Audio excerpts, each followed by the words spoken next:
గురు, బ్రహ్మాండమైన ఐడియా. ఈ డొక్కు కెమెరా అమ్మేస్తే కనీసం 200గా రావచ్చు. నేను 10th క్లాస్ పాస్ అయినప్పుడు మా నాన్నగారు కొనిచ్చిన వాచ్ ఇది అమ్మితే 100 గ్యారెంటీ. ఈ కళ్ళజోడు ఉండ్రా, ఇవన్నీ అమ్మగా వచ్చిన డబ్బుతో కనీసం మా అన్నని ఈ రాష్ట్రంలో దాటించలేం. ఇంకా 5 రాష్ట్రాలు దాటాలతాను. అదేమి చూడండిరా, 2000కి 1 రూపాయి తక్కువ అయితే కెట్టదురంటే జిడ్డులో పట్టుకుంటారు. అయ్యో, ఏం జెంట్లమన్ గారు, ఏంటి గొడవ? ఏం లేదు బాబు, మా ఇంట్లో అద్దెకున్న మనిషిని ఖాళీ చేయించి పెట్టవయ్యా అన్నాను. కాస్త రవిడేజం చేసి దానికి 2000 అడిగాడు. కొంచెం తగ్గించుకోవయ్యా అన్నాను. చాచి లంపకాయ కొట్టాడు. ఇదిగో మంచి బేరం, 1000 రూపాయలు ఇస్తావా? నీ ఇల్లు ఖాళీ చేయించి పెడతాం. 1000 రూపాయల? అయితే పదండి. ఏంటి పదండి, అవన్నీ మా వల్ల కాదు, మా గురువు వల్లే అవుద్ది. అడ్డుగో. నమస్కారం గురువు గారు. 1000 రూపాయలకు మంచి బేరం ఒప్పుకున్నాం గురు. నువ్వు కొంచెం రౌడీజం చేసి ఇల్లు ఖాళీ చేసి పెట్టాలి. రౌడీజం చేసి పెట్టాలా? రఫ్ ఆడిస్తాయేమనుకున్నావా? పాపం ఆయన ఇల్లు ఆయన ఖాళీ చేసి పెట్టడంలో తప్పే ఉంది. న్యాయమే కదా, ఒప్పుకో గురు ప్లీజ్. అంతేనంటావా? సరే బాబు, ఒక మాట, అది సామాన్యురాలు కాదండి. రాలు అంటున్నాడు, కొంపదీసి ఆడదా? అవునండి. ఆడదాని మీద నా ప్రతాపం చూపించడమా? సిగ్గులేదు. బాబు, మీరు ఒక్కసారి వచ్చి చూడండి. అది ఆడది అనుకుంటే మీరు తలొకతోనూ నన్ను తన్నండి. ఇదెక్కడ ఆడదురా అనుకుంటే మీ హెల్ప్ మీరు చేయండి, మీ డబ్బులు మీరు తీసుకోండి.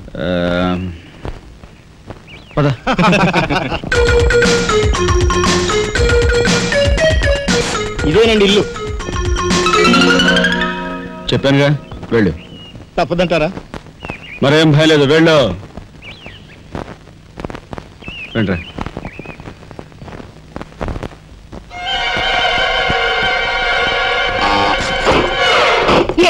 మా ఫ్యామిలీ రోడ్డు మీద ఉందమ్మా.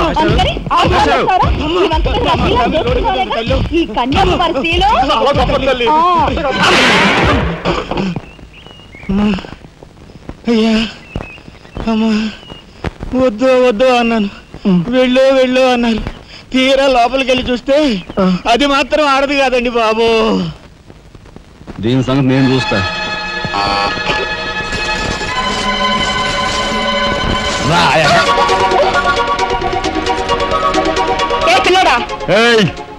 నా చెయ్యి పట్టుకుని బజార్కి లాగేంత మగాడువా నువ్వు?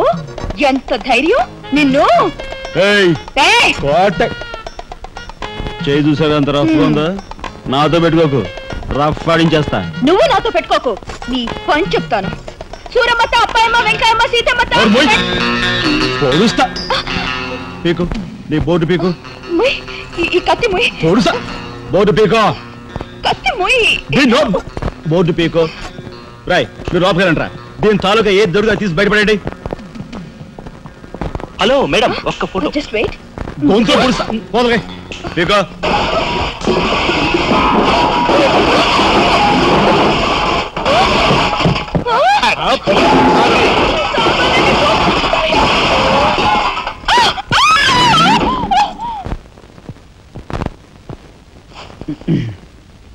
చిన్నాయ్, నువ్వు రేపే ఢిల్లీ వెళుతున్నావు.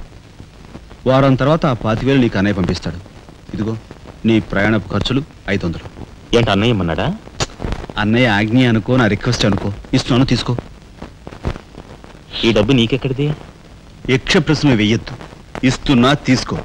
అంతేగాని ఎక్కడి నుంచి వచ్చాయి, ఎలా వచ్చాయని డీటెయిల్స్ మాత్రం అడగ. డబ్బులు నీకు ఎక్కడైరా?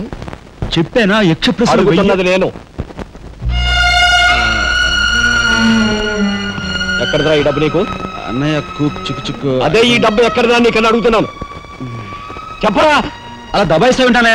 నేను దొంగతనం చేసినట్టు, జోబులు కొట్టేసినట్టు. అయితే రౌడీ ఏం చేసి సంపాదించావా? నాన్న రౌడీని కాను. అయితే అప్పు చేసావా? అది చేయికి ఇది చేయికి ఇంతలో నీకు ఇంత డబ్బు ఎలా వచ్చిందిరా?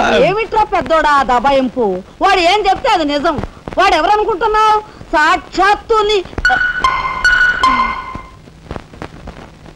అన్నయ్య, ఇప్పుడు వివరాలు ఏమీ అడగద్దు, అన్ని తర్వాత వివరంగా చెప్తాను. వివరంగా చెప్తాడు.